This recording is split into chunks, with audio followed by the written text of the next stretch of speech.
अस्सलाम वालेकुम। मेरा नाम जहांगीर खान है। मैं मरकज़ी जनरल सेक्रेटरी पाकिस्तान मरीज़ इत्तेहाद का बरकान के वाक़े के हवाले से मैं सबको अपडेट करूं कि अब्दुर्रहमान खेतरान हमारे केस में गिरफ्तार नहीं हुआ।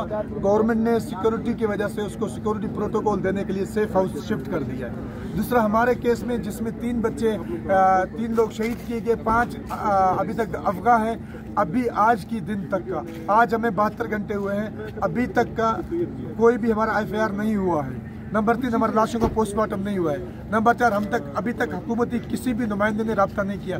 तो जितने भी अफवाहें हैं कि अब्दुर्रहमान खेतरान को गिरफ्तार किया है, FIR किया है, ये सब झूठ है, सब झूठ है, सब झूठ है।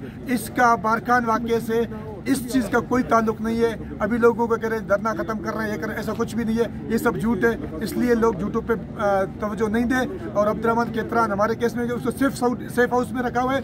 हमारे बच्चे अभी तक जो मगवी हैं 5, वो भी बरामद नहीं हुए, और हमारा FIR भी नहीं हुआ है, और हमारे लाशें अभी पोस्टमार्टम भी नहीं की है।